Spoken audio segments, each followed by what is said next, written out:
नमस्कार दोस्तों, ईएसआईसी और ईपीएफओ में आप वॉलंटरी रजिस्ट्रेशन कैसे करें।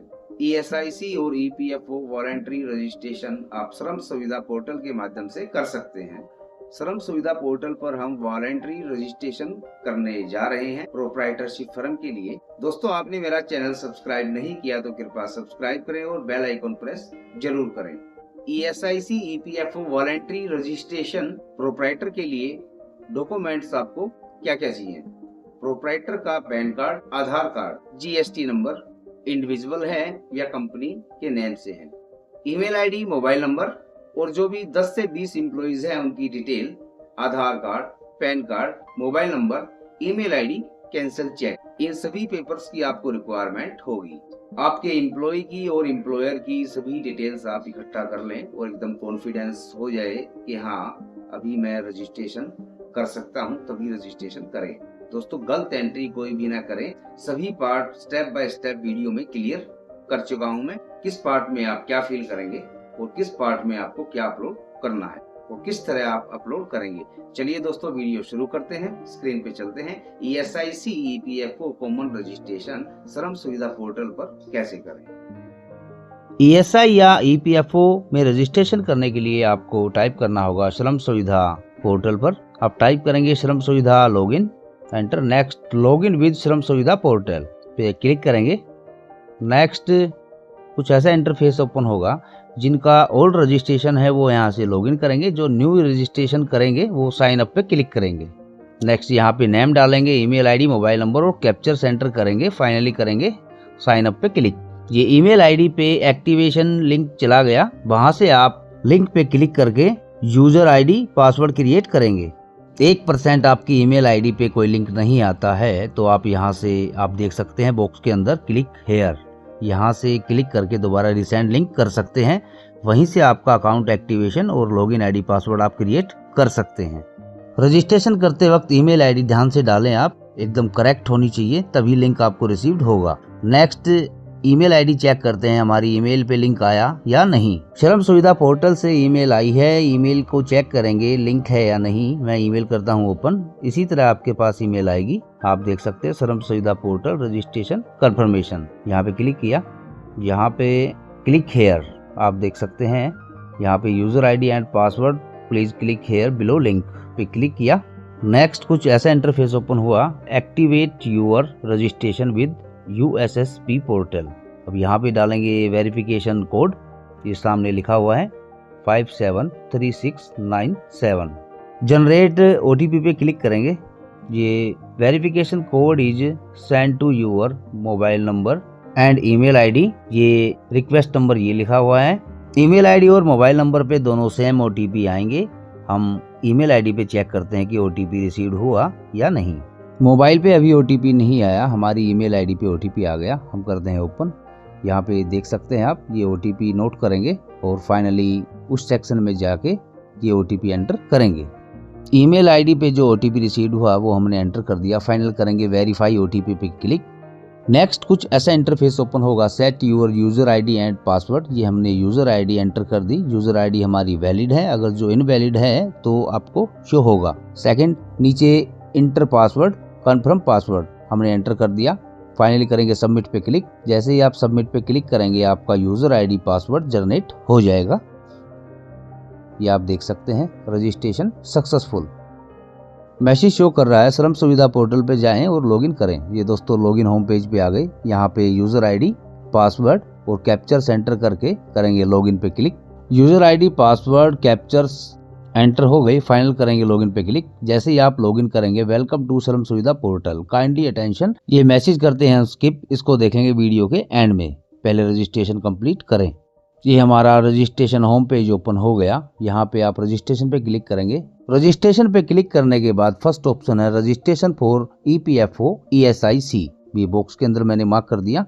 यहाँ पे करेंगे आप क्लिक। जैसे ही क्लिक करेंगे नेक्स्ट कुछ ऐसा इंटरफेस ओपन होगा।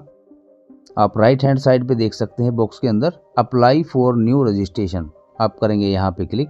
क्लिक करने के बाद नेक्स्ट आप यहाँ पे देख सकते हैं दोनों बॉक्सेस में चेक है। अगर जो आपको ESIC में रजिस्ट्रेशन करनी है तो EPFO अनचेक करेंगे, अगर जो आपको EPFO में रजिस्ट्रेशन करनी है तो ESIC बॉक्स अनचेक करेंगे। इस पार्ट में हम ESIC EPFO दोनों ही रजिस्ट्रेशन करेंगे, तो हम दोनों ही बॉक्सेस में सिलेक्ट करेंगे यानी कि चेक करेंगे। दोस्तों वीडियो को स्किप न कीजिए, पूरा देखिए। वीडियो में दिखाने समझाने की कोशिश नहीं कर रहा, आपको सिखाने की कोशिश कर रहा हूं दोस्तों। ये हमने दोनों बॉक्सेस में सिलेक्ट किया और करेंगे फाइनली सबमिट पे क्लिक। जैसे ही आप सबमिट पे क्लिक करेंगे, next establishment details first page open होगा दोस्तों। यहाँ पे आप establishment name as per PAN या आपका जो भी कंपनी का नाम रखा हुआ है वो आप एंटर करेंगे। ये एरो का निशान मैं लगा रहा हूँ। यहाँ पे एड्रेस डालेंगे, यहाँ पे पुलिस स्टेशन जो भी नियरेस्ट है, और सेटअप डेट आप सेटअप डेट दोस्तों ध्यान से डालेंगे। और नीचे कमर्शियल स्टेबलाइजमेंट हमने सेलेक्ट किया है, ये सिविल कंस्ट्रक्शन के लिए हम रजिस्ट्रेशन कर रहे हैं। यहाँ पे स्टेट, यहाँ पे डिस्ट्रिक्ट और यहाँ पे एरिया का पिन कोड। इस सेक्शन में आप अपनी बेसिक डिटेल ही एंटर करेंगे। फाइनली सेटअप डेट का आप ध्यान रखेंगे। 11 नंबर में पैन कार्ड एंटर करेंगे। 12 नंबर पे आपकी कंपनी प्रोप्राइटरशिप है, पार्टनरशिप है, वो सिलेक्ट करेंगे। तो दोस्तों ध्यान रखेंगे, जो मैंडेटरी पार्ट है वही फिल कीजिए, जो पार्ट मैंडेटरी नहीं है वो आप फिल नहीं करेंगे। स्क्रॉल करके नीचे आएंगे दोस्तों, यहाँ पे आप कुछ भी एंटर नहीं कर सकते, ये पार्ट अनेबल नहीं है, ये करेंगे स्किप। नेक्स्ट, ये पार्ट भी मैंडेटरी नहीं है, ये भी हम करते हैं स्किप। नेक्स्ट, MSME डिटेल, ये भी मैंडेटरी नहीं है दोस्तों, ये भी करते हैं हम स्किप। दोस्तों आप कहीं पे भी रजिस्ट्रेशन करें, किसी भी पोर्टल पर रजिस्ट्रेशन करें, जो मैंडेटरी पार्ट है सिर्फ वही फिल कीजिए। नेक्स्ट, ओनरशिप डिटेल, इस पार्ट में हम GST डिटेल एंटर कर रहे हैं। डेट ऑफ रजिस्ट्रेशन, यहाँ पे हमने GST जब हमारा रजिस्टर्ड हुआ था वो डेट डाल दी। Second, registration GST number enter कर दिया। Number of owner, proprietorship firm है, सिंगल ओनर। इशूड बाय, यहाँ पे GST department, issued at Haryana, Delhi, UP, Punjab, हमारा दिल्ली से इशू हुआ था तो हम दिल्ली एंटर कर रहे हैं। आपके पास GST नंबर न हो तो आप दिल्ली गवर्नमेंट या अदर स्टेट गवर्नमेंट का या सेंट्रल गवर्नमेंट का कोई भी कंपनी रजिस्ट्रेशन सर्टिफिकेट लगा के अपना ESI-PF रजिस्ट्रेशन कर सकते हैं। ये GST डिटेल इस तरह आप फिल करेंगे। फाइनल करेंगे सेव एज ड्राफ्ट पे क्लिक। सेव एज ड्राफ्ट पे क्लिक करने के बाद नेक्स्ट आप होम पेज पे आ जाएंगे, जहां से आपने रजिस्ट्रेशन शुरू की। सबमिटेड डेट यहाँ पे लिखी हुई है बट सबमिट नहीं हुआ है, अभी ये ड्राफ्ट में सेव है। तो आप करेंगे रजिस्ट्रेशन कंप्लीट के लिए ड्राफ्ट पे क्लिक।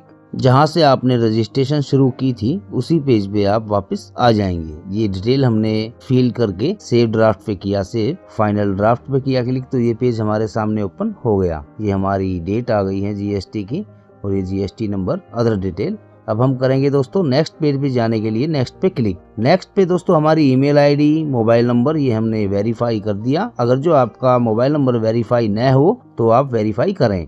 यहाँ से आप मोबाइल नंबर आपका वेरीफाई शो करेगा, अगर जो नहीं हुआ तो वहां से करेंगे। ये हमने किया नेक्स्ट पे क्लिक। अब नेक्स्ट पेज ओपन होगा। प्राइमरी मैनेजर, दोस्तों ये हम प्रोप्राइटरशिप की रजिस्ट्रेशन कर रहे हैं। यहाँ पे हम फिल करेंगे प्राइमरी मैनेजर की detail, name, gender, date of birth, father name, position, date, designation, PAN card. आप प्राइमरी मैनेजर की जगह प्रोप्राइटर की भी डिटेल डाल सकते हैं, लेकिन हमने यहाँ पे मैनेजर की डिटेल एंटर की। यहाँ पे अकाउंटेंट, मैनेजर जो भी आप ऐड करेंगे उनका एड्रेस आएगा। यहाँ पे स्टेट, डिस्ट्रिक्ट, पिन कोड और यहाँ पे ईमेल ID और मोबाइल नंबर। इस तरह आप ये पार्ट प्राइमरी मैनेजर फिल करेंगे। ये पार्ट हमारा कंप्लीट। स्क्रॉल करके नीचे आएंगे, यहाँ पे सेकंड पार्ट है प्राइमरी ओनर। यहाँ पे फर्स्ट प्रोप्राइटर का नाम, gender, date of birth, father's name, position as per GST या कोई भी आपका सर्टिफिकेट है डेट ऑफ इश्यू से। यहाँ पे डेजिग्नेशन और पैन नंबर एंटर करेंगे। नेक्स्ट, एड्रेस, जो भी आधार कार्ड पर एड्रेस है यहाँ पे फिल करेंगे। First, house number, location, village, state, district और pin code, area pin code. Next, contact, यहाँ पे पार्ट है, यहाँ पे ईमेल ID एंटर करेंगे और यहाँ पे मोबाइल नंबर। ध्यान रखें, जो प्राइमरी मैनेजर में हमने email ID, mobile number enter किया है उससे डिफरेंट हो यहाँ पे। इस तरह से ये पार्ट आप कंप्लीट करेंगे। आप प्राइमरी मैनेजर में और प्राइमरी ओनर में दोनों पार्ट में प्रोप्राइटर की डिटेल एंटर कर सकते हैं। यहाँ पे हमने मैनेजर ऐड किया है। प्राइमरी ओनर से नीचे ये कॉलम हम फिल नहीं करेंगे। नेक्स्ट पे क्लिक। नेक्स्ट पार्ट, आइडेंटिफायर, यहाँ पे हम अपनी जीएसटी डिटेल एंटर करेंगे। यहाँ पे देख सकते हैं आप जीएसटी का ऑप्शन है। अगर जो आपके पास जीएसटी नहीं है तो अदर ऑप्शन अभी आप सिलेक्ट कर सकते हैं। हमने goods and service tax select किया। नेक्स्ट आइडेंटिफायर वैल्यू में आएगा GST number, name as on identifier, जो जीएसटी नंबर पे है वो नेम आएगा, और date of registration, GST registration कब हुई थी आपकी वो डेट आएगी। Issued by GST department, next issued place New Delhi, next mark it as address proof पे क्लिक करेंगे और फाइनली करेंगे ऐड पे क्लिक। ये सभी डिटेल्स हमने एंटर कर दी है, ये ऐड किया हमने ऐड पे क्लिक। आप नीचे देख सकते हैं यहाँ पे GST value, name of identifier, date of issue, GST registration date, issued by GST department government of India. ये पार्ट हमारा डन दोस्तों। अब करेंगे नेक्स्ट पे क्लिक। नेक्स्ट पे क्लिक करने के बाद दोस्तों नेक्स्ट पार्ट है एम्प्लॉइज डिटेल। यहाँ पे हम अपनी एम्प्लॉइज डिटेल एंटर करेंगे। अप्लाइज टू स्टेबलाइजमेंट में हमने सेलेक्ट किया है voluntary coverage application. Number of employees में हमने 10 सेलेक्ट किया है और नंबर ऑफ एक्लूडेड एम्प्लॉय में हमने एंटर किए हैं 9। इस कवरेज में हमने एक एम्प्लॉय का ईएसआई और पीएफ में नेम ऐड करेंगे। अदर्स जो 9 है उनको हम ईएसआई में और पीएफ में नहीं ले रहे। आप एम्प्लॉइज की डिटेल अपने हिसाब से डालेंगे। नेक्स्ट डेट ऑफ एग्रीमेंट और नीचे भी वही डेट और नो नो नो, इस तरह आप ये पार्ट कंप्लीट करेंगे। स्क्रॉल करके नीचे आएंगे। नेक्स्ट पार्ट है number of workers as on date. इसी के सामने नेक्स्ट कॉलम है number of employ during wages rupees इतना और लेस। फर्स्ट कॉलम में आएंगे, यहाँ पे लिखा हुआ है रेगुलर कॉन्ट्रैक्ट लेबर। हमारे पास रेगुलर लेबर है और रेगुलर जो लेबर है वो उनकी संख्या है 10। ये पार्ट आप फिल करेंगे ऊपर जो हमने लेबर डाली हुई है, एम्प्लॉइज दिखाए हैं उनके अकॉर्डिंग। तो हम रेगुलर पे सिलेक्ट करते हैं। हमारे पास है जो रेगुलर एम्प्लॉइज हैं वो 10, यहाँ पे 10 करेंगे। इनमें से कितनी फीमेल है कितनी मेल है वो आप एडजस्ट करेंगे। हमारे पास मेल है तो हमने सिलेक्ट किया है मेल के सामने 10। दोस्तों आप एक चीज का ध्यान रखेंगे, स्क्रॉल करके मैं आपको ऊपर दिखा दूं, यहाँ पे हमने नंबर ऑफ एम्प्लॉइज 10 किए हुए हैं तो वहाँ पे भी 10, ये दोनों मैच होना जरूरी है। Next column number of employees during wages rupees 20,000 21,000 और लेस। फर्स्ट कॉलम में हमने सेलेक्ट किए थे 10 और इसमें 21,000 से नीचे तनख्वाह वाले कितने एम्प्लॉइज हैं वो एंटर करेंगे। यहाँ पे हमारे पास है 1, हमने किया है रेगुलर पे सेलेक्ट 1, और जिनकी तनख्वाह 21,000 से ज्यादा है वो है हमारे पास एम्प्लॉइज 9, टोटल हो गए 10।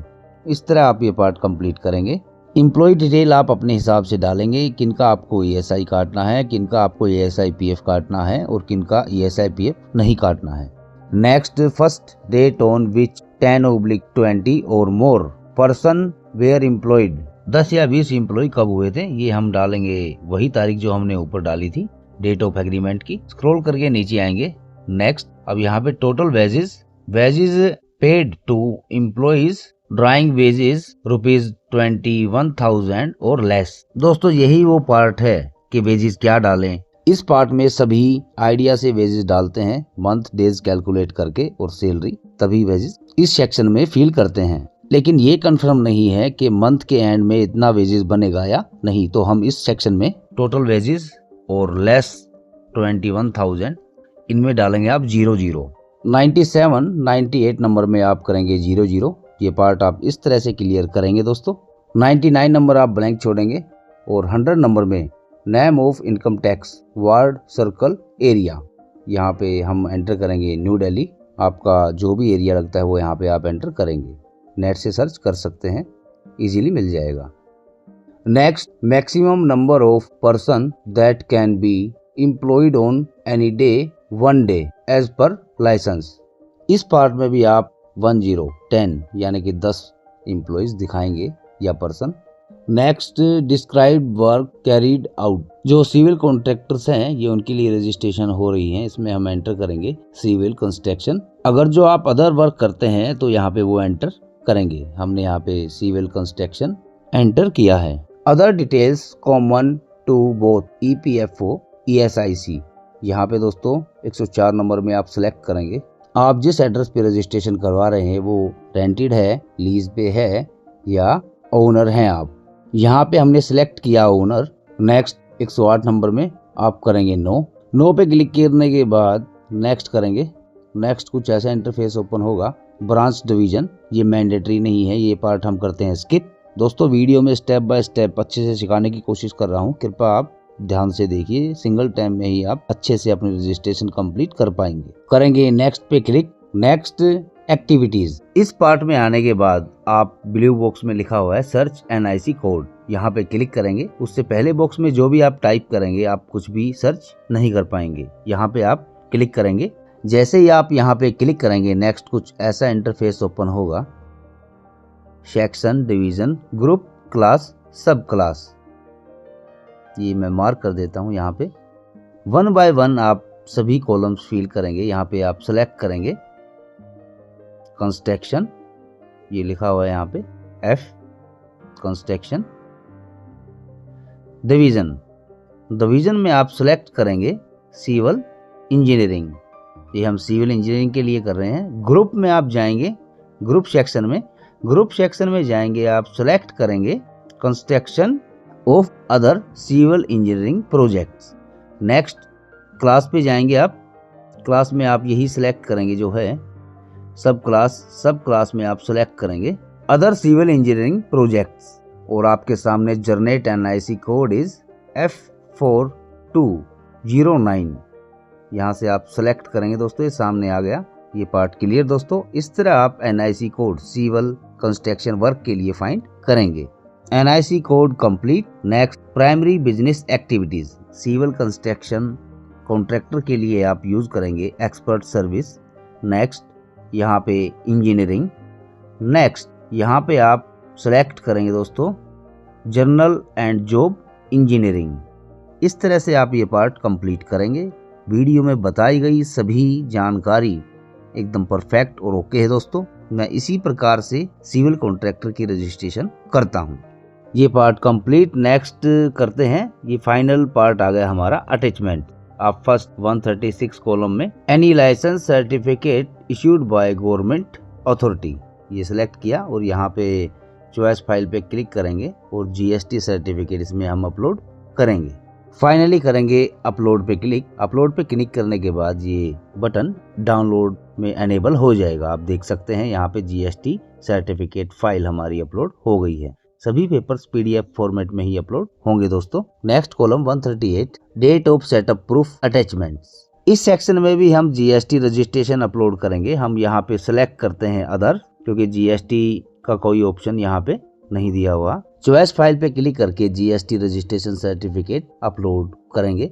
140 कॉलम में आप डालेंगे GST नंबर। ये मैं GST नंबर ओरिजिनल नहीं डाल रहा, ये आपको दिखाने के लिए मैं डाल रहा हूँ। आप ओरिजिनल नंबर ही एंटर करेंगे। इस तरह से 140 कॉलम आप कंप्लीट करेंगे। सेकंड 141, यहाँ पे GST की रजिस्ट्रेशन डेट आप डालेंगे। रजिस्ट्रेशन डेट आप GST रजिस्ट्रेशन सर्टिफिकेट से देख के डालिए दोस्तों, इसमें मैं एक्चुअल डेट नहीं डाल रहा। फाइनली 142 कॉलम में आप एंटर करेंगे इशूड बाय, यहाँ पे GST department government of India, ये मैं यहाँ पे टाइप कर रहा हूँ। फाइनली इस सेक्शन में भी हम GST रजिस्ट्रेशन सर्टिफिकेट अपलोड करेंगे। ये हमारी GST रजिस्ट्रेशन सर्टिफिकेट अपलोड हो गई। ये पार्ट भी हमारा complete. Next 43 licence proof attachment, यहाँ पे दोस्तों हम लाइसेंस प्रूफ अटैचमेंट में यहाँ पे टाइप करेंगे डॉक्यूमेंट नेम GST रजिस्ट्रेशन और चॉइस फाइल पे जाके हम सेलेक्ट करेंगे GST रजिस्ट्रेशन सर्टिफिकेट और करेंगे अपलोड। ये हमारा अपलोड सक्सेसफुल हो गया। Finally next specimen signature attachment. Specimen signature attachment आप डाउनलोड सैंपल यहाँ पे देख सकते हैं, बॉक्स के अंदर ब्लू बॉक्स में लिखा हुआ है।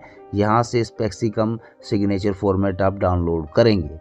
स्पेक्सिकम सिग्नेचर कार्ड डाउनलोड हो गया। नेक्स्ट ओपन करेंगे। यहाँ पे स्टेबलाइजमेंट नेम, स्टेबलाइजमेंट का जो भी एड्रेस है वो, यहाँ पे नेम ऑफ द एम्प्लॉयर, यहाँ पे आप एम्प्लॉयर के भी 3 सिग्नेचर करवा सकते हैं और ऑथराइज पर्सन के भी, इस तरह आप फिल करेंगे। फाइनल ये पेपर अपलोड करेंगे। आप चॉइस फाइल पे आएंगे, जिस सेक्शन में स्पेक्सिकम कार्ड है इस तरह आप अपलोड करेंगे।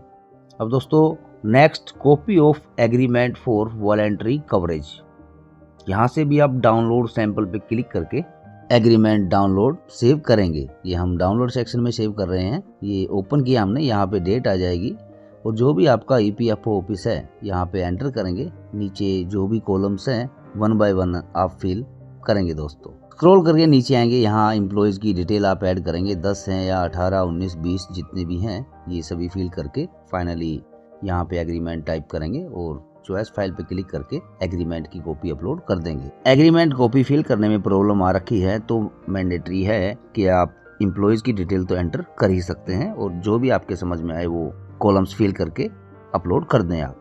फाइनली इस तरह आप सभी डिटेल एंटर करेंगे। ये मैंने डेमो बताया था। अब मैं फाइनली अपनी जो रजिस्ट्रेशन है वो सबमिट करने जा रहा हूँ दोस्तों। जो भी मेरी इन्फॉर्मेशन है मैंने हाइड कर दी। आप पहले सेव करेंगे, उसके बाद नेक्स्ट करने के बाद फाइनल अटैचमेंट सेक्शन में पहुंचेंगे और करेंगे सबमिट पे क्लिक। सबमिट पे क्लिक करने के बाद दोस्तों नेक्स्ट कुछ ऐसा इंटरफेस ओपन होगा। जो भी आपकी कंपनी की डिटेल्स आपने ऐड की है वो आपके सामने शो होगी। ये मैंने मेरी कंपनी की जो भी डिटेल्स हैं मैंने हाइड कर दी है दोस्तों। आप फाइनल सबमिशन का एक PDF में सेव कर लेंगे या प्रिंट आउट निकाल लेंगे इसका। स्क्रॉल करके नीचे आएंगे, नीचे एक ऑप्शन है सबमिट, आप देख सकते हैं। सबमिट करने से पहले आप सभी डिटेल्स चेक करेंगे। कोई भी डिटेल आपकी मिस है या गलत है तो आप एडिट कर सकते हैं। ये हमारी सभी डिटेल्स ओके है, हमने किया फाइनली सबमिट पे क्लिक। नेक्स्ट कुछ ऐसा इंटरफेस ओपन होगा। Select ESIC branch office where you want to submit the common registration form. जो भी आपका एरिया लगता है आप वो सिलेक्ट करेंगे। ये हमारा दिल्ली बादली लगता है। सेकंड, इसी तरह डिवीजन ऑफिस सिलेक्ट करेंगे। सिलेक्ट ऑफिस पे जाएंगे और जो भी आपका एरिया है आप सिलेक्ट करेंगे। हमारा सबसे ऊपर ही है बादली नॉर्थ वेस्ट दिल्ली, हम यही सिलेक्ट करेंगे। ये हमने ESI के लिए फिल किया है। फाइनल करेंगे सबमिट पे क्लिक। सबमिट पे क्लिक करने के बाद नेक्स्ट कुछ ऐसा इंटरफेस ओपन होगा। यहाँ पे 2 ऑप्शन आपको नजर आएंगे, E-साइन और डिजिटल सिग्नेचर। इस पार्ट में हम E-साइन के थ्रू अपनी common ESI PF registration finally submit करेंगे। ये किया हमने E-साइन पे क्लिक। नेक्स्ट, E-साइन दोस्तों आधार से लिंक है। आधार बेसिस, आधार OTP के बेसिस पर हम अपनी ESI PF रजिस्ट्रेशन सबमिट कर पाएंगे। यहाँ एंटर करेंगे आधार कार्ड नंबर। ये हमने आधार कार्ड नंबर एंटर कर दिया और OTP पे क्लिक। नेक्स्ट, OTP हमारे आधार लिंक मोबाइल पे जाएगा। आधार लिंक मोबाइल नंबर है तभी आप ये सेवा यूज कर सकते हैं, अदरवाइज आप डिजिटल सिग्नेचर के माध्यम से फाइनल सबमिट करेंगे। जैसे ही हमने OTP डाला बॉक्स में एनेबल हो गया, राइट का निशान, ये फाइनल किया हमने सबमिट पे क्लिक। सबमिट पे क्लिक करने के बाद दोस्तों कुछ ही सेकंड्स का ये प्रोसीजर है। कंप्लीट होने के बाद ये हमें ले आएगा श्रम सुविधा पोर्टल होम पेज पर, जहां से हमने रजिस्ट्रेशन करनी शुरू की थी। आप बॉक्स के अंदर देख सकते हैं common registration submitted successfully, ESIC registration code generated successfully and C11 copy has been send to इस ईमेल ID पर। दोस्तों ESI नंबर आप देख सकते हैं यहाँ पे शो हो रहा है। EPFO नंबर हमारा जनरेट नहीं हुआ है कंपनी का, ये pan card verification under process बता रहा है। जैसे ही श्रम सुविधा पोर्टल पर हमारा पैन नंबर वेरीफाई होगा, यहाँ पे ESI स्टेबलाइजमेंट कोड आपको शो होगा। जिस मेल पे C11 ESIC रजिस्ट्रेशन गई थी वो हमने ओपन कर ली। ये देख सकते हैं दोस्तों, ये हमारा यूजर नेम और पासवर्ड और नीचे PDF फाइल है। ये है हमारा ESI कवरेज लेटर। ये हमारी ESI की रजिस्ट्रेशन कंप्लीट हो गई है। इस तरह आप ESIC coverage letter registration email ID से डाउनलोड करेंगे। सेकंड, हमारा EPFO का कवरेज पेंडिंग है। हम यहाँ पे क्लिक करके देखते हैं तो EPFO एप्लीकेशन स्टेटस में शो कर रहा है pending for pan verification. ESI PF registration submit होने के बाद ESIC रजिस्ट्रेशन टाइमली आ जाती है, बट कुछ टाइम EPFO कवरेज या आप कह सकते हैं EPFO रजिस्ट्रेशन क्लियर तब तक नहीं होगी जब तक पैन कार्ड वेरिफिकेशन कंप्लीट नहीं हो जाती है। पैन कार्ड वेरीफाई होने में 1 से 2 दिन, 2 से 3 दिन लग सकते हैं, बट होगा जरूर। इस तरह आप ESI EPFO registration step by step complete करेंगे दोस्तों। ESI PF रजिस्ट्रेशन के रिगार्डिंग ये पार्ट 1 है हमारा। पेंडिंग वर्क पार्ट 2 में